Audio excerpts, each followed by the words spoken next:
Story நேரம் தமிழ் வியூவர்ஸ்க்கு ஹாய். லவ் பியாண்ட் த கிரேவோட நெக்ஸ்ட் பார்ட்ல என்ன ஆக போகுது இன்னைக்கு வீடியோல பார்க்கலாம். சிமி நான் வர வண்டியவ அட்டாக் பண்ண வரீங்கன்னு கைய லேசா சொடக்கு போட எக்கச்சக்கமான ஜெல்லி ஸ்பிரிட்ஸ் எல்லாம் அங்க வருது. அது கரெக்டா சிமியோட கூட வர ஆளுங்களை தவிர மத்த எல்லா எதிரிங்களையும் அட்டாக் பண்ண ஆரம்பிக்குது. இத பாத்துட்டு அங்க நிக்கிற லிங்குக்கே ஒண்ணு புரியல, என்ன நடக்குதுன்னு யோசிக்க ஆரம்பிக்கிறான். இந்த இடத்துல இதுக்கும் மேல இருக்க வேண்டாம், வாங்க கிளம்பலான்னு சொல்ல, அக்கா என்னக்கா பண்ண கலக்கிட்ட மாசுன்னு சின்ன வேற பயங்கரமா புகழ்ந்துட்டு இருக்கான். எல்லாரும் சேர்ந்து எந்த ஊருக்கு போய் சேரணுமோ அங்க போறாங்க. அங்க இருக்கிற ஆளுங்கெல்லாம் யாரு எதிரிங்களா அப்படின்னு பயப்பட ஆரம்பிக்கிறாங்க. இல்ல இல்ல லிங்கு வரா இருப்பாரு, துவான்ஷுவோட ஆளுங்க தான். வழிவிடு வழிவிடுன்னு மக்கள்லாம் இப்பதான் கொஞ்சம் கொஞ்சமா நிம்மதியாகிறாங்க. போற வழியில இருக்கிற எல்லாருமே யாரு புது ஆளுங்களை பார்த்தாலும் பயந்து போய் கதவை சாத்திக்கிறாங்க. இது எல்லாத்தையுமே நோட் பண்ணிட்டு தான் சிமி உள்ள போயிட்டு இருக்கா. அதே மாதிரி துவான்ஷு கிட்ட ஆளுங்க வந்து அட்டாக் பண்ணிருக்காங்க. ஆனா அப்பயும் லிங்கு போனவன் நம்ம எல்லா ஆளுங்களையும் பத்திரமா கூட்டு வந்திருக்கான். அப்படின்னா என்ன அர்த்தம்? அவன் மேல சந்தேகப்பட வேணான் தானே அர்த்தம்னு கேட்க துவான்ஷுவ பாக்குறான். சிமிய யாரால என்ன பண்ண முடியும் அப்படிங்கிற மாதிரி யோசிச்சு பாக்குறான். துவான்ஷு வெளியே வந்து நிக்க அந்த இடத்துக்கு வர லிங்க் நான் எதுவும் காப்பாத்தி கூட்டு வரல, அவங்க தானாவே ஏதோ அட்டாக் ஆயிட்டு அங்கிருந்து ஓடி போயிட்டாங்கன்னு சொல்ல துவான்ஷு பாக்குறான். இல்ல பரவாயில்ல இருக்கட்டும், சிமி எங்க அப்படின்னு கேட்க சிமியும் சின்னவும் வெளியே வராங்க. எப்பவுமே சிமி கூட அதிர்ஷ்டம் இருந்துட்டே இருக்கு, எப்படியாவது யாராவது காப்பாத்திடுறாங்கன்னு துவான்ஷு சொல்ல, ஆமாங்க அதிர்ஷ்டம் இருக்குங்கிறது உண்மைதான், நல்ல வேலை எங்களுக்கு எதுவும் ஆகல, இல்லனா என்ன ஆயிருக்கும் செத்தே போயிருப்போன்னு சீனை போட்டுட்டு சிமி அங்க இருந்து இறங்க ஆரம்பிக்கிறா. ஆனா கரெக்டா இந்த பாடி வேற இவ்வளவு வீக்கா இருக்கு, வலிக்கு விழுதுன்னு சொல்லிட்டு சிமி யோசிக்கிறதுக்குள்ள பொத்தன்னு விழுந்துடுறா. துவான்ஷு அங்க வரவன் டக்குன்னு அவள தாங்கி புடிச்சிடுறான். சிமி ஃபீவர் அடிக்குது சிமி, நிஜமாவே அது கூட உடம்புல தெரியலையான்னு கேட்க, அட ஆமால ஃபீவர் இல்லன்னு சொல்லிட்டு பொத்துன்னு மயங்கி நம்ம துவான்ஷு மேலேயே விழுந்துடுறா. உள்ள சிமிக்கு ட்ரீட்மெண்ட் நடக்குது.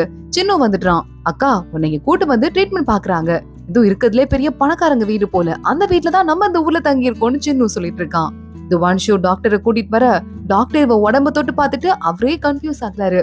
ஃபீவர் இருக்காமா, தலை வலிக்குதாமா, உடம்பு வலிக்குதாமான்னு அவரே கேட்டு இவ எதுக்கெல்லாம் ஆமான்னு சொல்றாலோ அதுக்கெல்லாம் மருந்து கொடுக்கலாம்னு முடிவு பண்ணிடுறாரு. சரி ஓகே நீங்க நல்ல மருந்தா கொடுங்க அப்படின்னு நம்ம துவான்ஷு சொல்றது மட்டும் இல்லாம டாக்டர் கிட்ட இருந்து மருந்து கஷாயத்தை வாங்கிட்டு வந்து சிமி கிட்டே கொடுக்கறான். எல்லாரையும் இப்படிதான் நீங்களே அதாவது ஜெனரலே போய் பத்திரமா பாத்துக்குவீங்களான்னு சிமி நக்கல் பண்ணிட்டு மருந்த வாயில ஊத்துறா. நீதான் நான் லவ் பண்றேன்னு சொல்லிட்ட, அப்போ உன்னை பாத்துக்காம இருக்க முடியுமா துவான்ஷு கேட்க, சிமி வாயில இருந்து ஏலா மருந்தையும் இவன் மூஞ்சு மேலேயே துப்பிடுறா. சாரி சாரின்னு கர்ச்சிப் எடுத்து துவான்ஷு முகத்தை தொடச்சு விடுறவ கொஞ்ச நேரம் தொடச்சிட்டே இருக்கும் போது, ஆஹா என்ன ஒரு பயங்கரமான ஃபேஸ் ஸ்ட்ரக்சர், ஜாலைனே எல்லாத்தையும் கட் பண்ணிரும் போலயே தொட்டு தொட்டு பாத்துட்டே இருக்கா.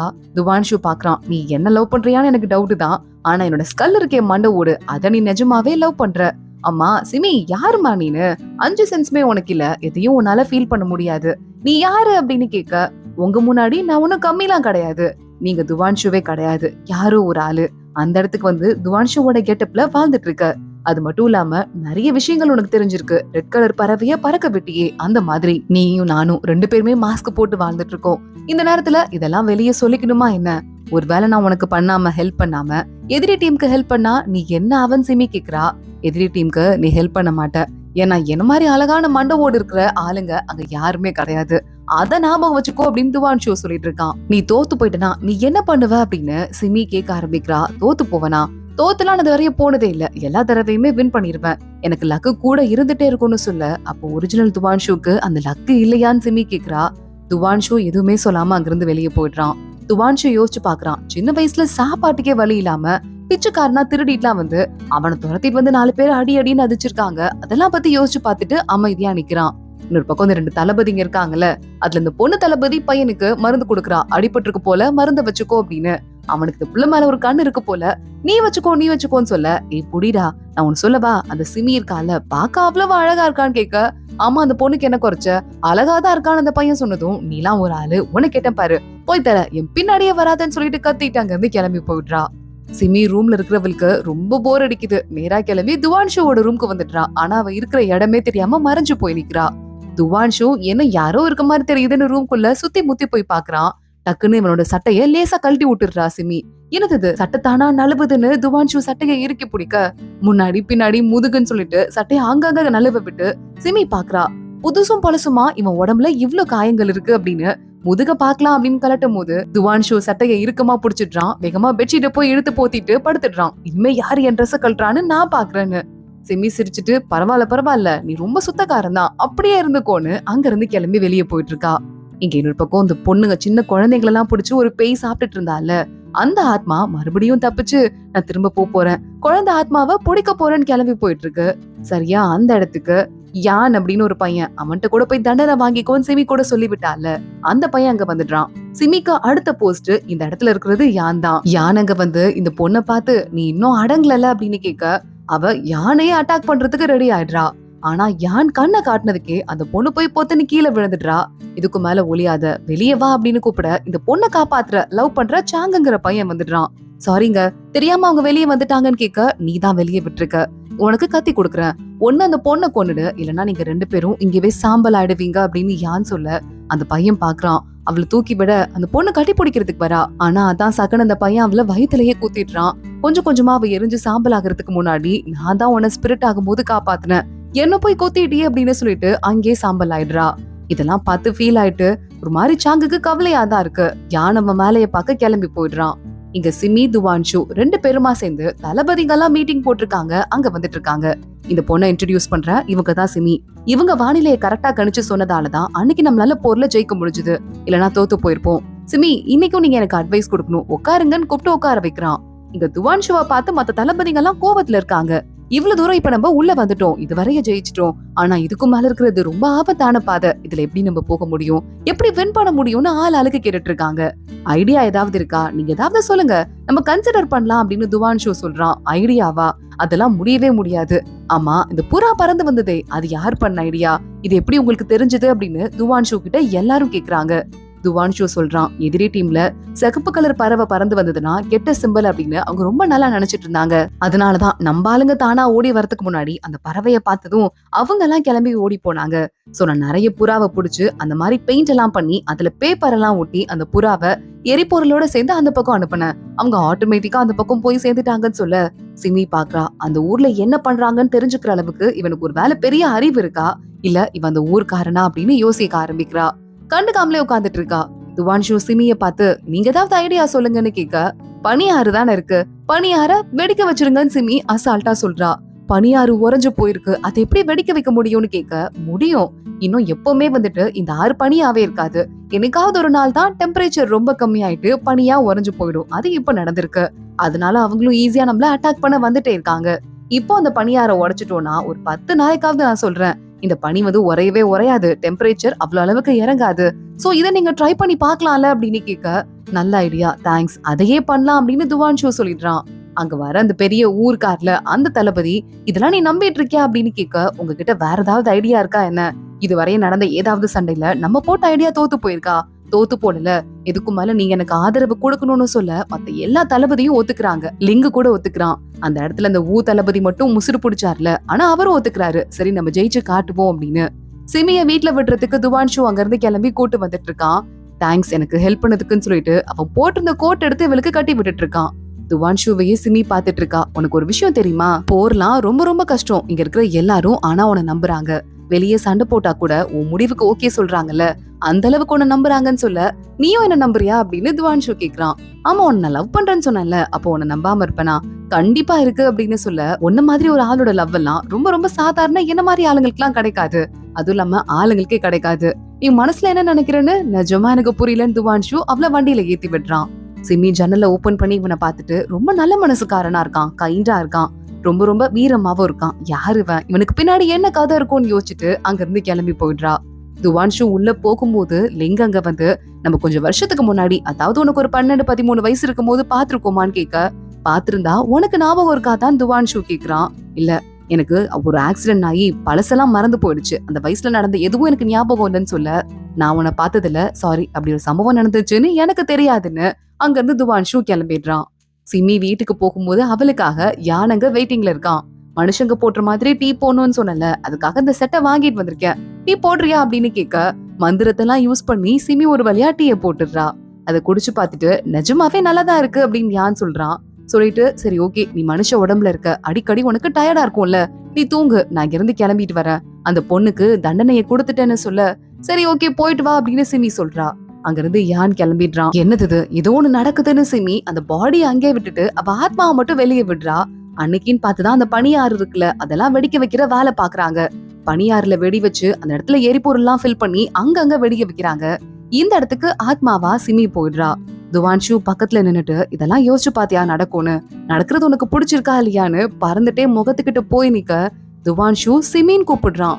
நீ என்ன பாக்குறியா, உன் கண்ணுக்கு நான் தெரியறேன்னு இவளே ஷாக் ஆயிடுறா. ஆனா அவன் கண்ணு நேரா இவள பாக்கவே இல்ல, சுத்தி முத்தி பாத்துட்டு இருக்கு. சிமி பாக்குறா, இவ போற இடத்துக்குலாம் காக்கா கூடவே போகும் போல. ஓ, காக்கா கூட வந்ததும் நான் இங்க இருக்கேங்கிறத கண்டுபிடிச்சிட்டான் போல. அறிவாளிதான் சிமி சொல்லிட்டு இருக்கா. சிமி, நீ இங்கதானே இருக்க, உண்மையை சொல்லுன்னு சொல்லிட்டு துவான்ஷு கேட்டுட்டு இருக்கான்.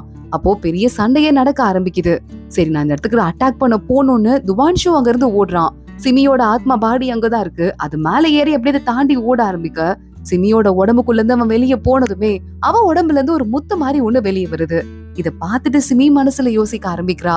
அவளுக்கு ஒரு அத்தை ஒருத்தங்க இருந்திருக்காங்க, ரொம்ப சின்ன வயசுல, பல 100 வருஷத்துக்கு முன்னாடி. அவங்க சொல்லிருக்காங்க, உன்னை காப்பாத்துறதுக்கான வீரன் எப்போ உன் கண்ணு முன்னாடி வருவானோ அது இந்த முத்து காட்டி கொடுக்கும், அப்பதான் இது வெளியே வரும்னு சொல்லிருக்காங்க.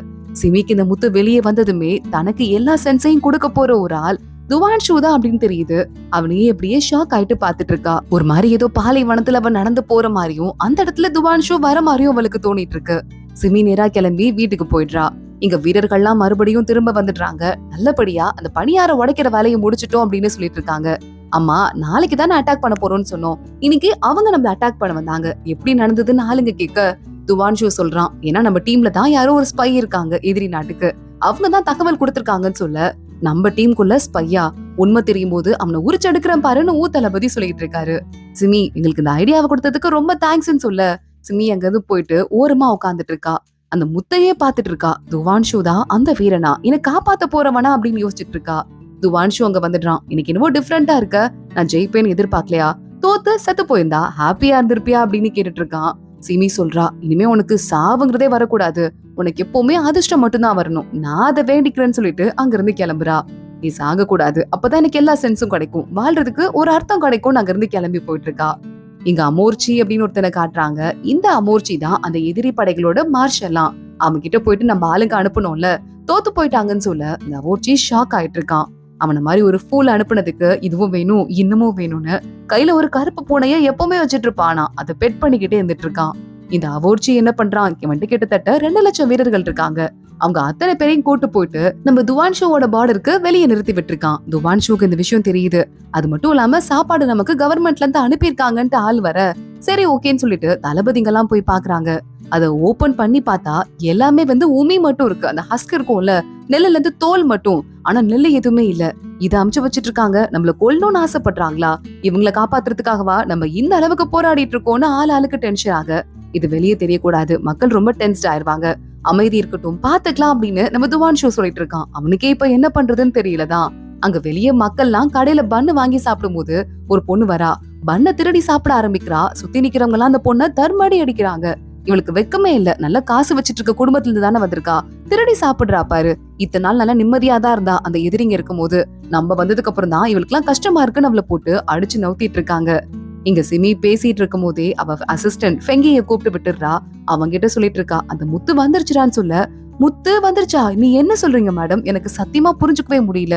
அந்த நந்தூர்ல இருந்து வந்த அந்த சின்ன பையன் கிட்ட அவ்வளவு பெரிய வாள் கிடைச்சது மட்டும் இல்லாம உங்க முத்த வெளியே கொண்டு வர பவரும் கிடைச்சதா, அவன் யாருன்னே தெரியலையே அப்படின்னு கேட்க, அவன் சாதாரண ஆள் இல்ல, ஆனா அவனுக்கு என்ன வேணும்னு தெரிஞ்சுக்கிட்டாதான் எனக்கு வேணுங்கிறத நம்ம மூலமா செஞ்சுக்க முடியும், அவனுக்கு என்ன தேவைப்படும் சிமி யோசிக்கிறா.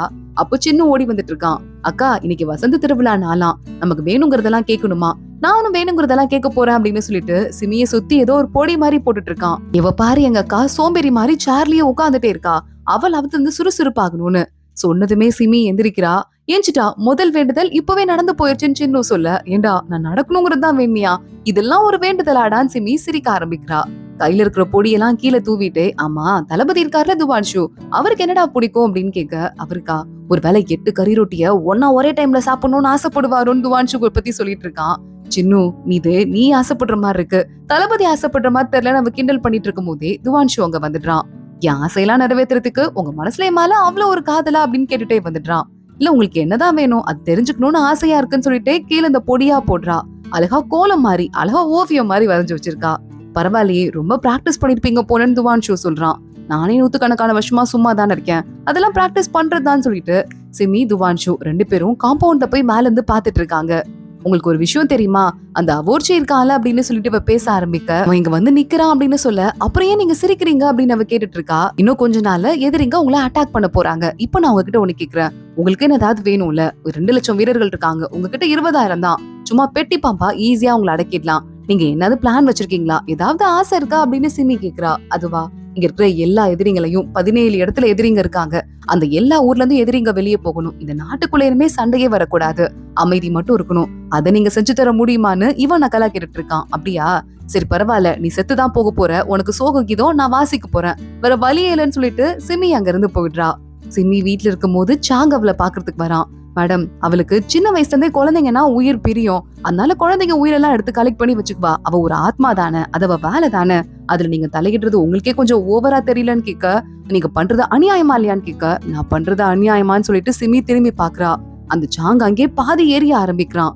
எல்லாருக்கும் ஒரு ஒண்ணு மேல ஆசை இருக்கு, அதை எல்லாரும் கண்ட்ரோல் பண்ணி வைக்கணும். யானுக்கு பவர் மேல ஆசை இருக்கு, ஜியாங்கி இருக்காளே அவளுக்கு பணத்து மேல ஆசை இருக்கு, உனக்கு அடுத்தடுத்த கிரேடுக்கு போகணும் அது மேல ஆசை இருக்கு.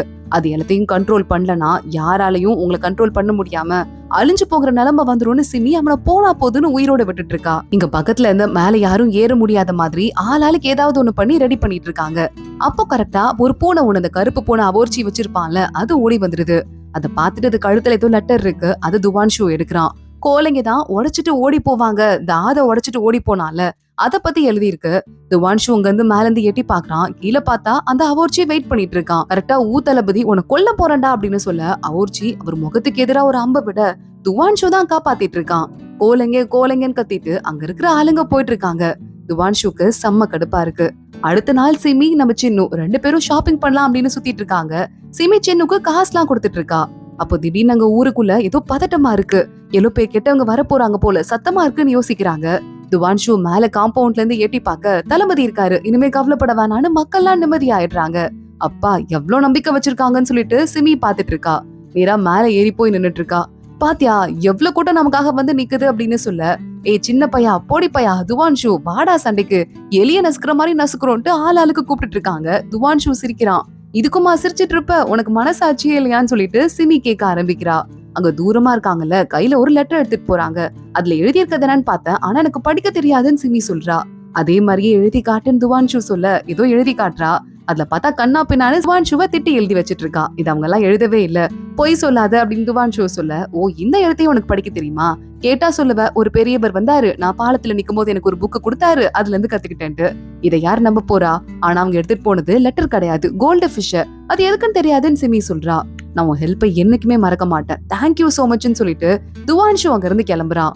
அப்பன்னு பார்த்தா அங்க நெல்லு வச்சிருக்க இடத்த அந்த பைத்தியக்கார பொண்ணு மாதிரி ஒருத்தர் திருடி சாப்பிட்டால, அந்த பொண்ணு எரிச்சு வச்சிட்டா. நல்லா வேணும் உங்களுக்கு, எரிச்சிட்டேன், எனக்கு சாப்பாடு கிடைக்காட்டி நீங்களும் சாப்பாடு கிடைக்காம செத்து போங்கன்னு சொல்லிட்டு இருக்கா. எல்லாரும் அந்த பொண்ணை கொல்லுங்க கொல்லுங்கன்னு சொல்லிட்டு இருக்க. துவான்ஷுவால அந்த பொண்ணை கொல்ல முடியல. அவன் ஞாபகம் ஏதோ அவனுக்கு லேசா வருது போல. எல்லாரும் ஆனா கொல்லுங்க கொல்லுங்கன்னு கத்திட்டு இருக்காங்க.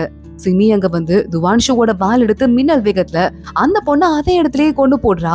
துவான்ஷுல இருந்து எல்லாரும் ஷாக் ஆயிட்டு பாத்துட்டு இருக்காங்க. அதோட தான் இன்னைக்கு பார்ட் முடியுது. அடுத்து என்ன ஆக போகுது தொடர்ந்து பார்க்கலாம். இந்த வீடியோவை லைக் பண்ணிக்கோங்க, மறக்காம நம்ம சேனலுக்கு சப்ஸ்கிரைப் பண்ணிக்கோங்க, பெல் ஐக்கானையும் கிளிக் பண்ணிக்கோங்க. அடுத்த வீடியோல பார்க்கலாம். அது வரைய பாய்.